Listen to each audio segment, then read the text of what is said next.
Hey guys, thanks so much for clicking on the video. Alrighty, you know what? I said I was going to come on here and share. I'm going to share some personal stuff here. I know I have a lot of people who are actually following me on my channel now, so I'm like up over 2,000 people, which is crazy that I'm over 2,000 people in less than a year. My year actually doesn't come up until February the 5th. So I didn't see this coming. I really didn't. But I appreciate every subscriber. I appreciate every person that sent subscribers. I'm having a blast with the channel. But I do a lot of tag videos. So you're seeing different tags, and then the tags are actually going over food and just life stuff. So you're learning a lot about me.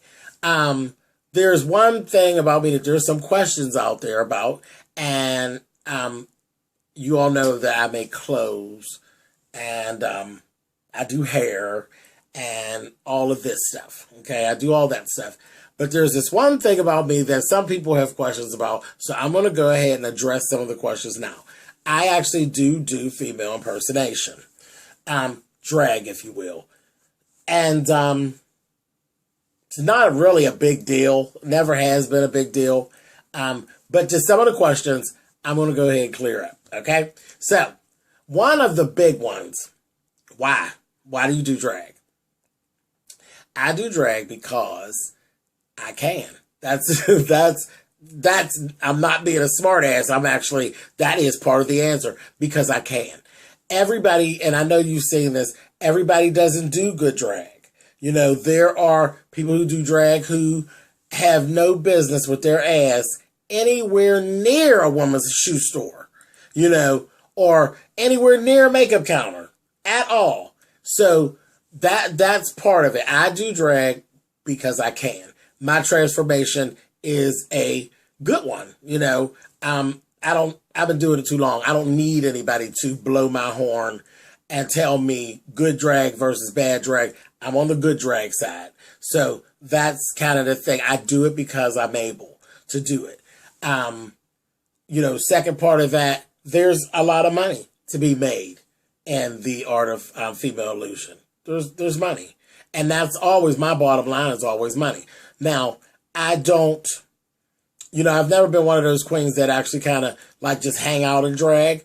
I always have done shows. You know, I've always, if you see me dressed somewhere, you know that I have actually done a show, or I'm on my way home from a show. Well, everything evolves. So at this point, you know, like at the end of last year, I was actually asked to come out to do an event where I wasn't actually doing a show. I actually was a hostess, but I had to be dressed. So that was different. So that part of my craft is actually evolving. So I knew right away that I needed to become more comfortable moving about, because I'm so used to just being backstage and then it's time to perform and then I go upstage and then that's it. You know what I mean? And if I have to talk to anybody afterwards, that's that. But again, my craft is evolving. I got 20 years. And so as my craft is evolving, so is my character. So I did do my first actual event where I actually went to the event dressed. And that was last Saturday. I actually went to, my cousin had a really big 50th birthday party, and it was a dress to impress thing. The type of queen that I am, I'm always in gowns or costumes. So that, you know, was very easy for me. It was actually easier for me than, you know, going and doing something, some boy stuff. I got boy clothes too. I got tons of boy clothes too. But for whatever it was what it was. I made the decision that I was going to just go ahead and go to the party and drag. And I did. Actually, I went to the party and drag and went off without a hitch. It was no issue. You know, I haven't had any issues. I had no issues when I was there. Nothing like that. You know, again, it's her 50th. We're talking about people who are around the age of 40, 50. I mean, there shouldn't be an issue. You've seen a drag queen. You know, keep it the fuck moving. Of course, you know, I've heard different things in the neighborhood. Some people were really shocked as to well, why? Well, why not? Was actually my question. Why not?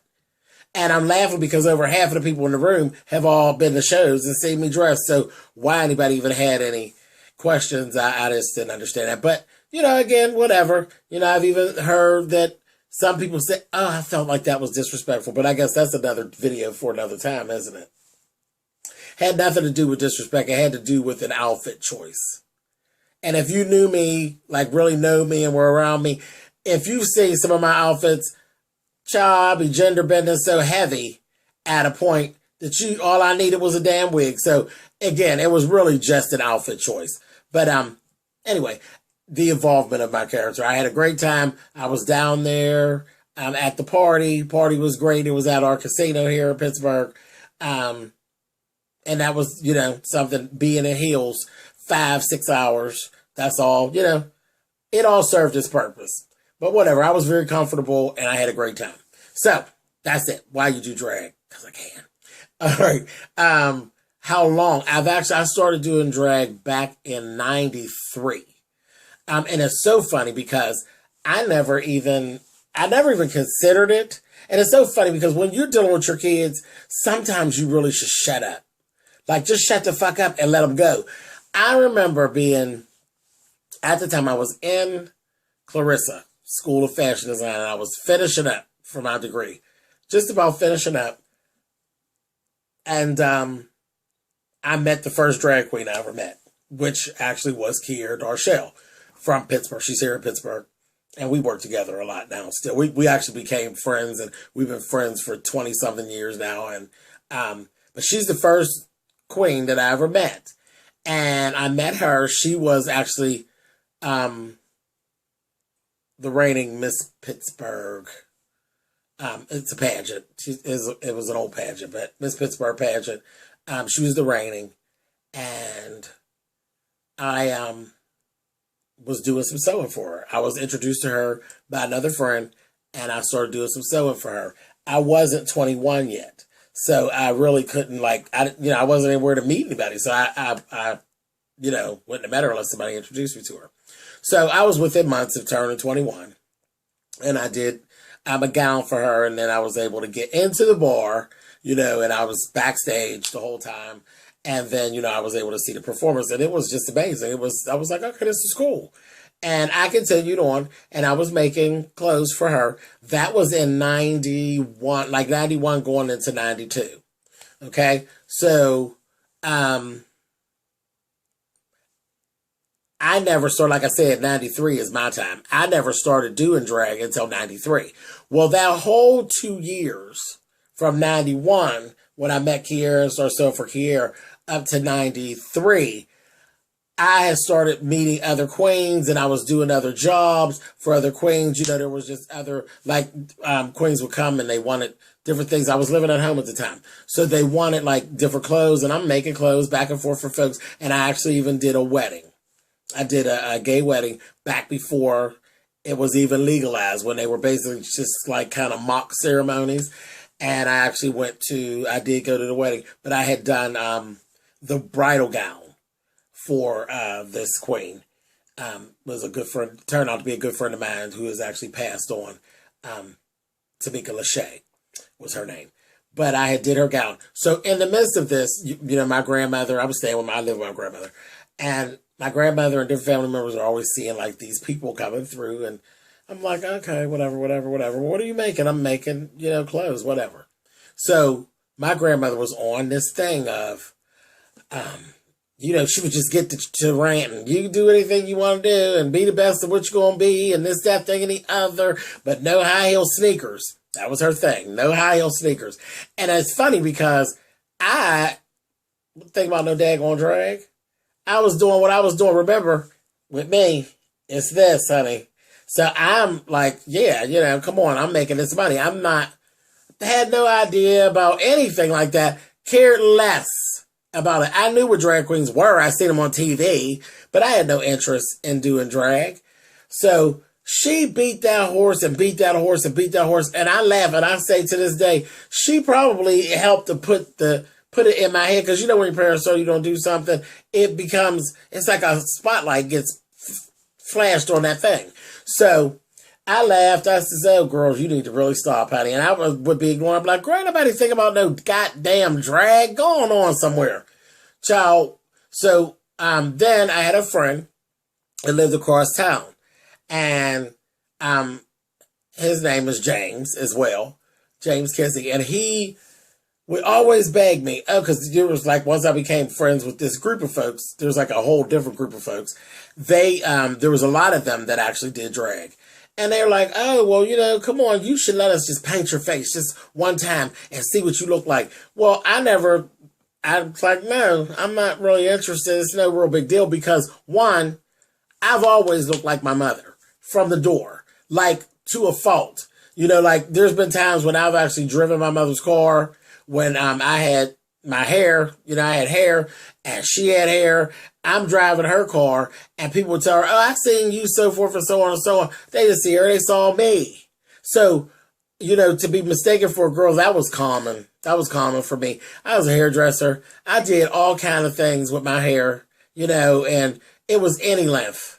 It would be one day is, chopped off, in a little short crop cut. One day it's at my shoulders. The next day it's down to my waist. I did all that. I lived the life of a hairdresser. So to be mistaken for a girl was like common. It was no real big deal. So I didn't feel the need. I'm like, I don't want you painting on my face and carrying on. I'm not interested in doing what you all do. Now you want to buy some more clothes? I got you. But no, I'm not really interested. So that kind of went on and went on and went on. And then one day I finally gave in and I let James go ahead and paint half my face. And he was so excited with himself. And I was just like, yeah, okay, I told you. I knew. I already knew what it would look like. Come on. Whatever. So a little bit after that happened like in the fall. And I don't know, but things just kind of changed. My grandmother was still beating that drum and that dead horse, honey. Well, by the time we got to December, there's this queen that lives here in Pittsburgh. Her name is Eva Destruction. At the time, Eva had actually taken on the Miss Pittsburgh title at that time. Because it changes every year. It's just like a regular pageant. It was annual.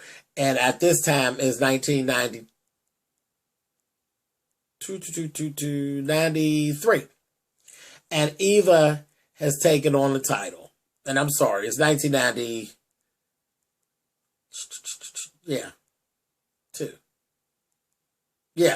1993. 1993. Because Kiera was Miss Pittsburgh 91, 92, and then we go into 92, 93 for Eva. It was the Christmas time of 93.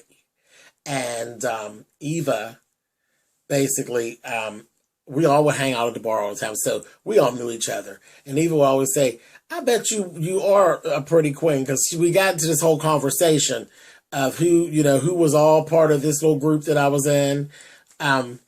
And Eva was saying, are you? And I said, no, I don't do drag. And she goes, I bet you were pretty. And that's when James steps in and is like, oh yeah, I did his face, blah, blah, blah, blah. So that's how I started. So Eva says, if you ever want to do a show, just let me know. Because I'm going to have this Christmas show. So you're more than welcome to do a spot on the Christmas show. Now, this doesn't happen like this all the time. Sometimes there's queens who really want to do shows who are fighting for a chance to do, you know what I mean? Because they're just fighting for a chance to do a show and it's just not available. So that kind of just, I don't know, that fell in my favor. You know that little thing when everything's supposed to just line up.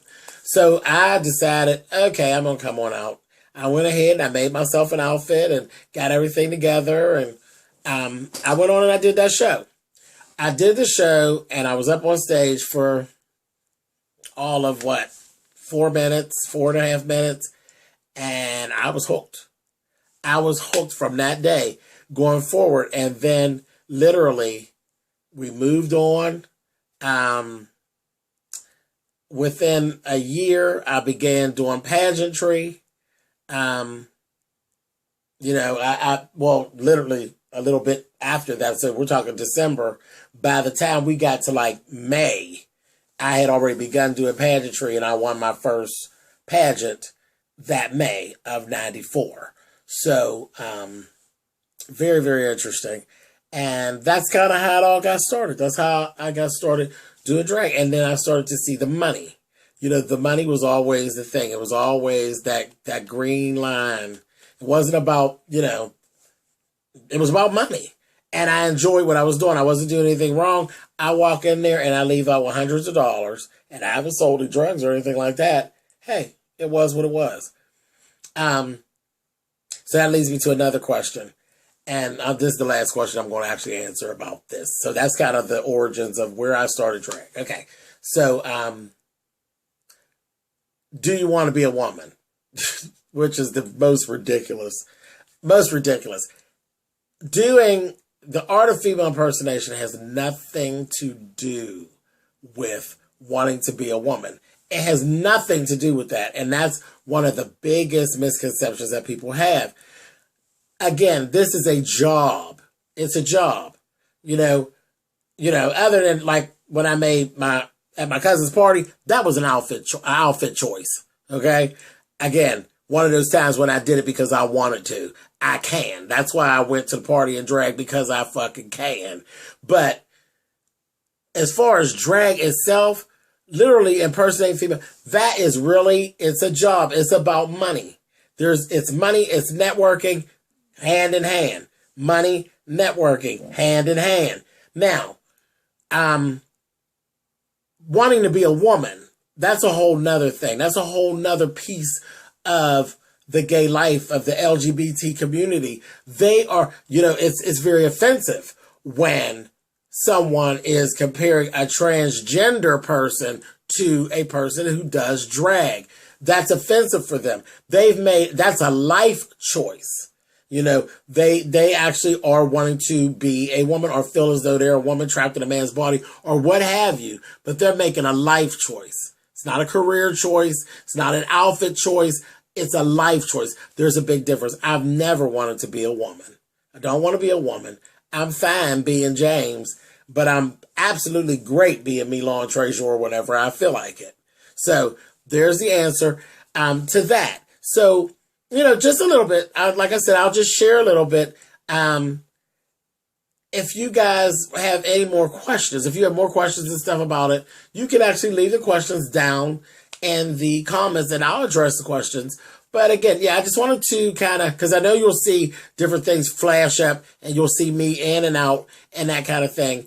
And again, this is new too. Once I release my book about my life, my memoir, which is called Boys Like Me, I've never had the boy-girl thing together. Milan Trezor's always had her own website, her own Facebook page, her own everything, and James has his. But once the book was done, once I wrote the book, my life finally just kind of merged together, and it just all is what it is. So I'll go on either page and post whatever, so you may see different pictures and stuff floating around. So that's why I'm actually running into an issue where I'm needing to address these things now. Not really. I mean, I'm just being really nice because I don't really have to address them, but I'm addressing it because I don't have a problem with it. That's me. That's part of who I am. And it just kind of is what it is. But like I said, short videos, Jumpstart January. We've been sharing things about ourselves. That's me sharing again. Why do I do drag? So now you got a little bit of a clearer picture about why I actually do drag. And the main thing is because I can. So that's it, guys.